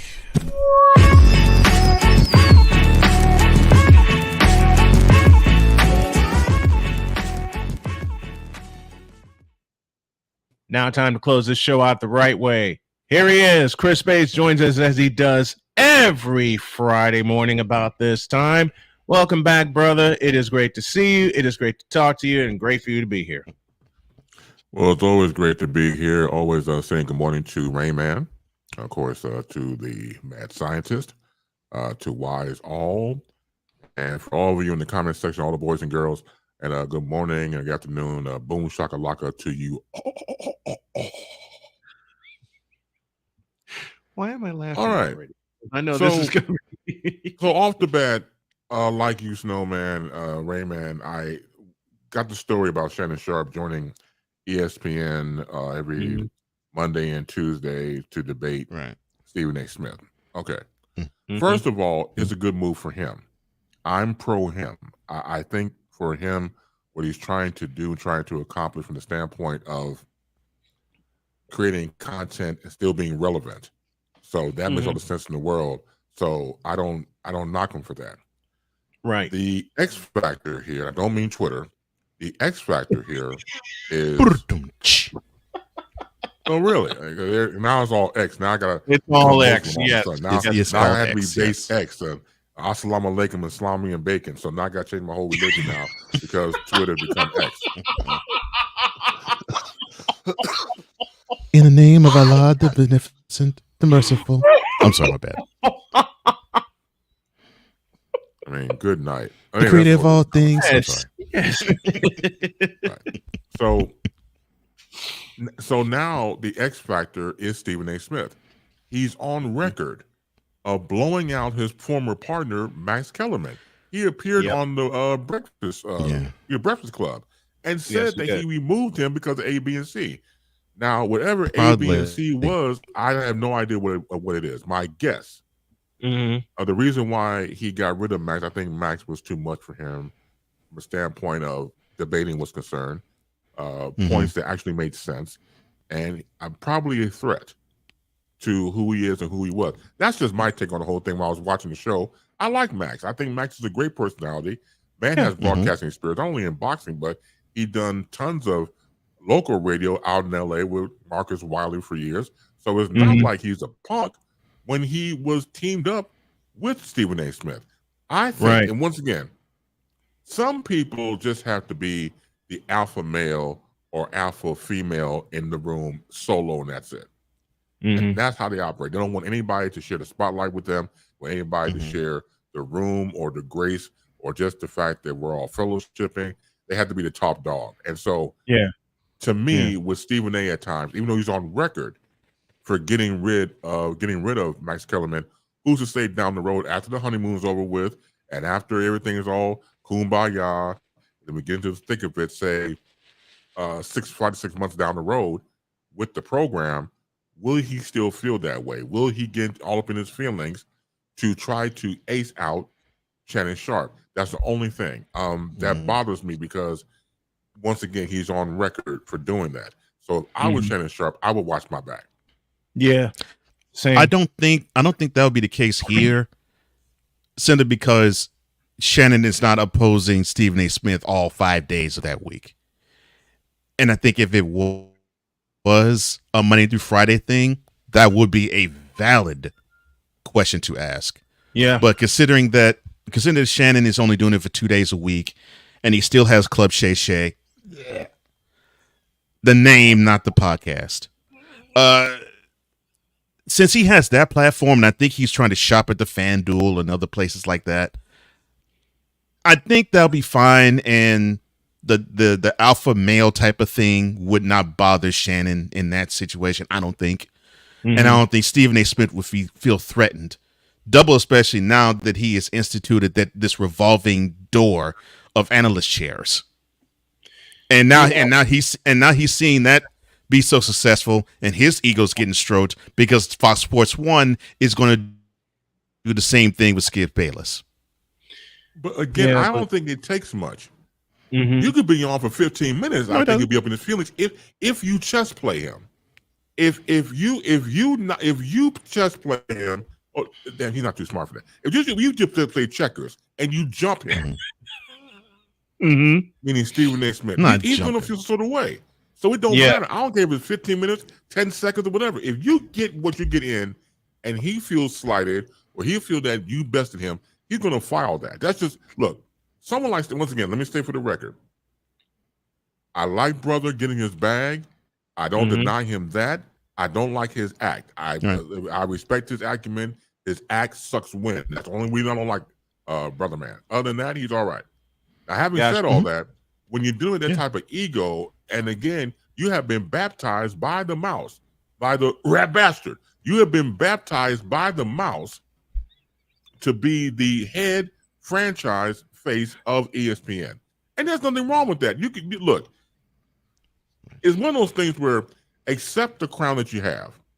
There's certain people who can walk with kings and queens and still have the common touch. Now, I don't know if Stephen A. has that. And so it's a standpoint of what I've seen with the whole reaction and stuff. I'm like, the only thing he's missing is blackface. The only thing he's missing is blackface and the red lips. That's the only thing he's missing. If you take all the monkey shines, all that stuff, it just gets on my nerve. The only reason why I watch is because the other rotating hosts that come on there, the people that's on there outside of him, I watch for them more so him. I hate to give him any type of eyeballs on the screen because of his show, but again, we all seen what happened when Stephen A. can do a show by himself. He cannot. He needs a foil or foils. He needs to talk about somebody. He needs to go up against, because he can't do it by himself. No. That god-awful ESPN radio show should have been it. If I was still teaching right now, I would play that. This is what you don't do in radio. Same here. You don't do that. I mean, but it was tailor-made for him because he can't do it. Him and that fat bastard, Jason Whitlock. I went and dined with kings and queens, and I slept on islands and dined on poker beans. And please don't get started on Jason Whitlock, because I could hear Wize go off on him again. Let me say something. Let me before I go pass to Wize. I know Wize can't stand his ass either. He's joking. Let me not sit here and be a hypocrite. I'm fat. Okay, and he would say the same thing. And Wize would say the same thing. Like, exactly. I got gut. I have half gut, half buttock. It's become one. I can't say nothing about nobody. Nothing. I got gut talk. I'm telling you right now, I will not show you people. So I love you all. I don't want all of you to go blind. Alas. Alas. I mean, really. I mean, I won't do things like that. I got NASA talk. I got no ass at all. I'm calcracula, so I can't talk about nobody. So you have a butt-to-tall disease. Goodness gracious, why? Man, look, man. I've been living with this for years. Oh, you are a fool, man. I'm telling you. But the thing about Whitlock is that he's one of those guys who obviously never played. If he did play, he was the water boy and drank up all the damn water. That was probably what he did on the bench if he was the water boy. Here's the messed up part. We got some more water. So he played on the offensive line for Ball State. So there you go. Oh, I'm sorry for Ball State. Same here, because when Cole disclosed that to me, I said the same thing. I felt sorry for the rest of the squad at Ball State. You know what, Cole? For you mentioning that again, my cap detection tool just went completely off again. Stop the cap. Okay. Yes. Oh heavens! But I wish Shannon well. I think he has a good contact, and again, I just hope that Stephen A. will not get up his feelings when he feels challenged, or the fact that Shannon may start getting more shine than him. So once again, I just that's the caveat that I really feel about. Now, Now, why is you going in and talk about Jason Willock if you want to? That's good. No, I talk about him enough. But to touch on this to the Shannon point now, he most certainly does. I look at it as now he don't have to be like he don't have to play that part. Mm-hmm. Oh, yeah. Goodness gracious. All that Negro stuff. Smoke that black and mild. Drink that Henny. He ain't gonna get that with Stephen A. No, so for me, that aspect of it is great. Like now, he don't have to be the token Negro on the show. I'm saying so. For me, that's. Am I lying? Thank the Lord. No, you're not. Thank the Lord. Because I was getting sick of him lighting up black and milds on air and wearing do-rag caps. No lie, to be as you would say, Cole, so well. No lie, to be found. Be stacked with Hennessy on the it's like, why, man? Coming in wearing a goat mask. Y'all remember that one? Yes, unfortunately, I do. I forgot about that, but I mostly forgot about it on purpose. Mm-hmm. Yes, exactly. I unfortunately do not, because I think we might see that again on ESPN. Oh, I hope not. Please don't. Man, don't say that. No monkey shines, man. We don't need that. No. I'm sorry. The dude. I'm sorry about this. Excuse me, everybody, for what I'm about to say. The dude wraps his mouth around the joystick of LeBron that hard. Oh, we know that. More ways than one. And that's really the only problem I have with Shannon. Outside of that, I like the guy. Mm-hmm. Yeah. I go along with that. So again, with the club Shay, if he's able to pitch it around and get it done from a financial standpoint, I really believe that when you're able to stay relevant, because once again, one leads to the other. So, for example, him being on ESPN with First Take those 2 days, Monday and Tuesday, and then being on NFL Countdown, that would lead an audience to Club Shay. So everything's done for a reason. So I give him that. So the game is chess, not checkers, unless you're playing with Stephen A. Smith and you jump him. Other than that, when you're doing that type of media connectability, so I give him all the credit in the world, him and whoever represents him, agency or something like that. I wish him the very best because he could be on to something. So there you go. For those of you now, if they could fire State Steele Jr., I'd be happy. She left. She quit. She quit. No. State Steele Jr., not senior. Okay. I get it now. I get it. Who's State Steele Jr.? Malika Andrews. For real? If y'all missed what even my wife calls my award-winning rant on I told you Malika Andrews, take a peek on the YouTube page. Sorry, Chris. Go ahead, sir. Go ahead, Bass. No. Damn that. No, wait a minute. I got hit me up this whole Malika Andrews thing. Real quick, the biggest. I only see her do her thing on NBA Countdown. And I said, now what are you talking about? Okay, so I guess the biggest point that you can mention with that, you remember when Ime Udoka was getting in trouble for the Celtics for sleeping with an executive's wife? Correct. Well, Chick decided to, on her platform, when Joe Mazzulla was announced as the head coach, she decided to read off his rap sheet. And so she would do things like that. She would get on live on air. She would then get on places like First Take and show disrespect to Stephen A. Smith. And then when other people will have pertinent information like Kendrick Perkins about that same situation, she would say things such as, well, we can't really say that because all the facts have not come out, so it would be disingenuous for us to say things like that. Mm-hmm. Meanwhile, she can say the disingenuous, non-factual things herself. And it comes off, it really does come off attacking, and I hate to say it this way, it comes off attacking the black and excusing everything else. And I call her Sage Steele Jr. because Sage Steele Sr. did a lot of that on her own. She sure did. I gotta look into that. I never really paid attention. I didn't catch the whole litany of what she's done.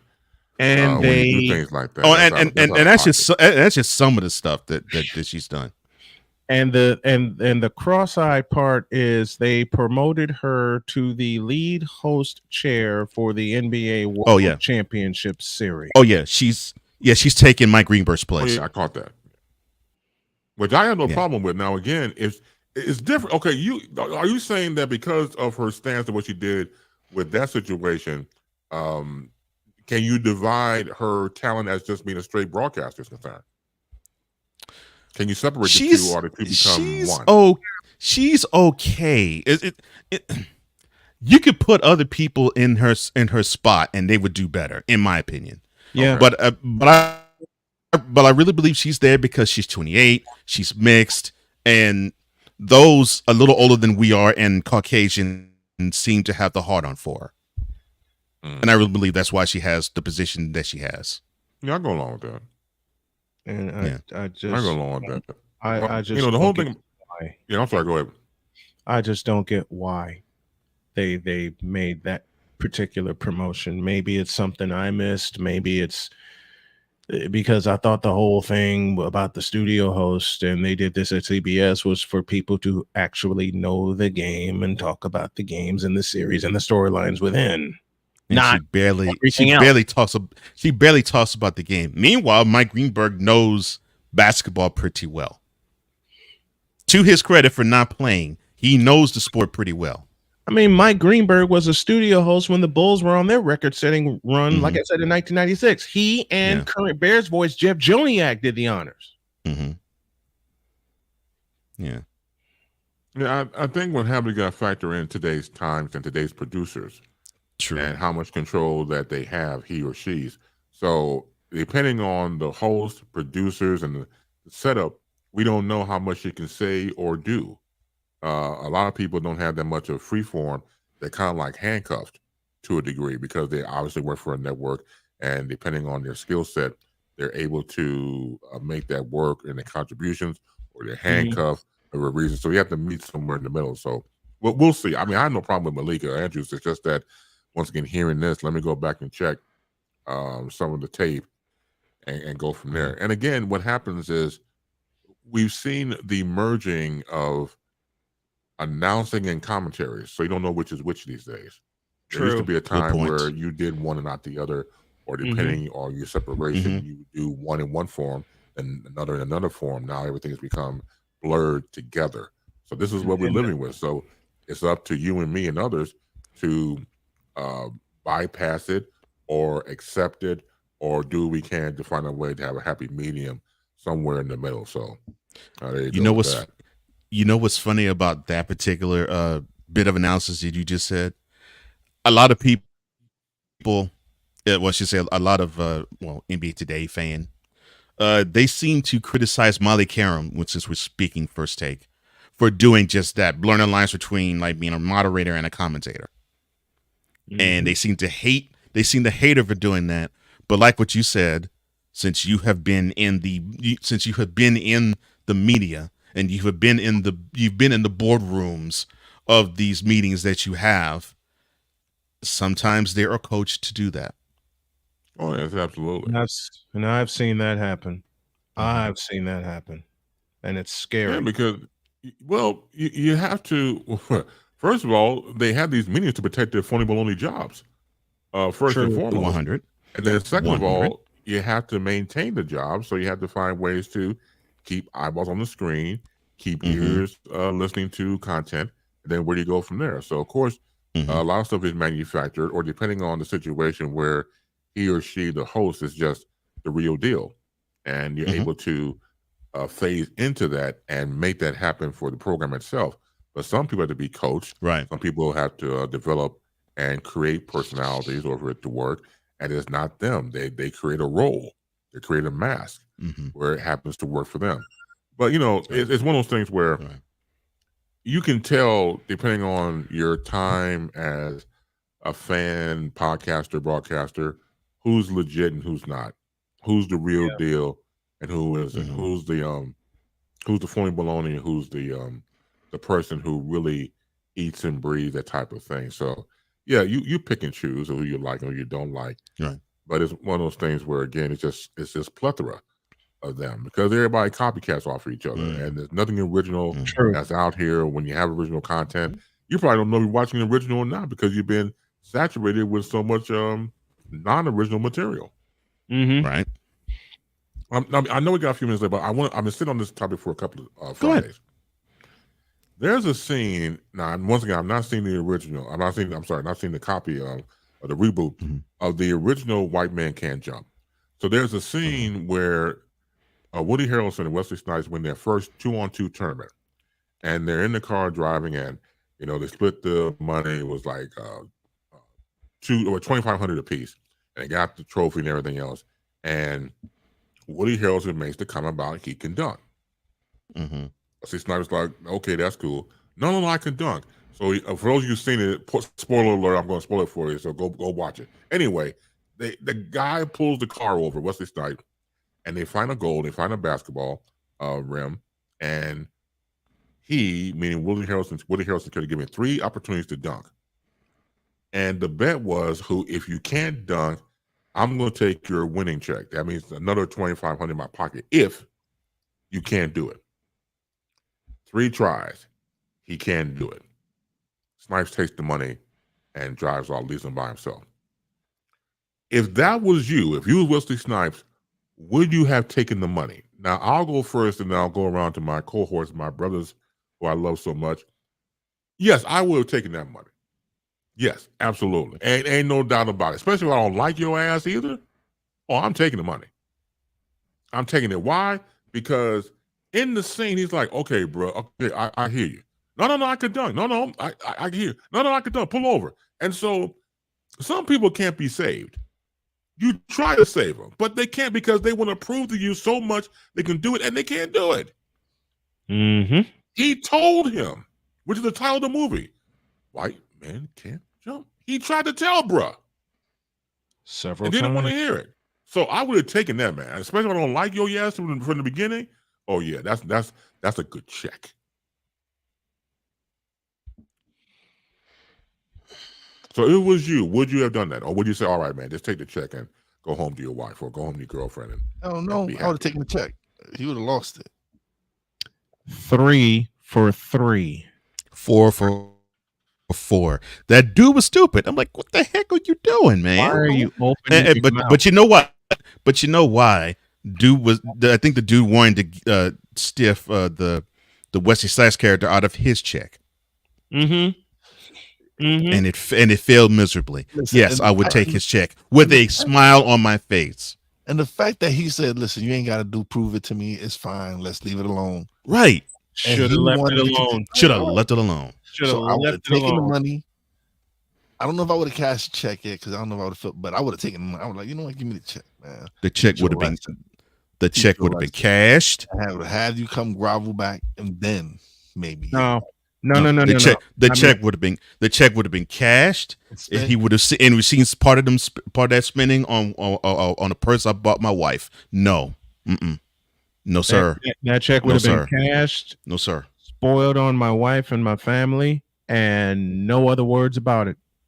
Because he put. No, how sir. did my dad put it? Don't let your mouth write a check that your ass can't cash. And that's exactly what happened, right? Exactly. There. He wrote it. His mouth wrote a check. His mouth wrote the check, and his butt had to cash that $2,500. I would have because taken of his mouth to the nearest 24-hour currency exchange. Yes, sir. Cash that bad boy immediately. I ain't waiting to the morning. Immediately. Yeah, man. Yeah. Well, we better split. Chris Bass joining us as he does every Friday. Thank you, brothers, so much, as always, for joining us each and every Friday. We love you. Can't wait to have you back in 7 days. Oh, well, thank you so much. I love you more. And the damn thing you can do about it. Have a fantastic weekend. Also, as they call a tease, I have a special announcement concerning my show next Friday on this program. So stay tuned. All right. Can't wait. I love that. I love that. Yeah. And yeah, that is real good. I like that. And Woody Harrelson, and Woody Harrelson for doing that stupid crap. He catches one big juicy fat.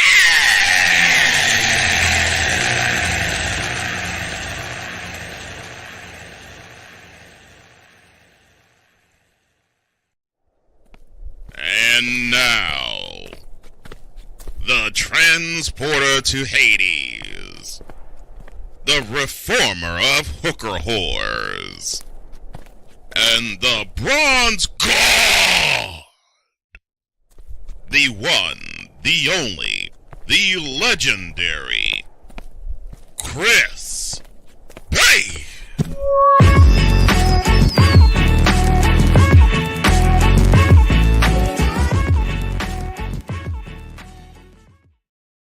And we had a fabulous time. Hope you all enjoyed it as we enjoyed bringing it to you. Enjoy your football and your sports weekend.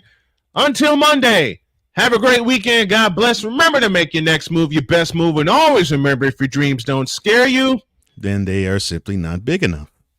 And quit. And y'all who want this, just quit taking L's. Okay? Just Ooh, for those who doubt us, just quit taking L's.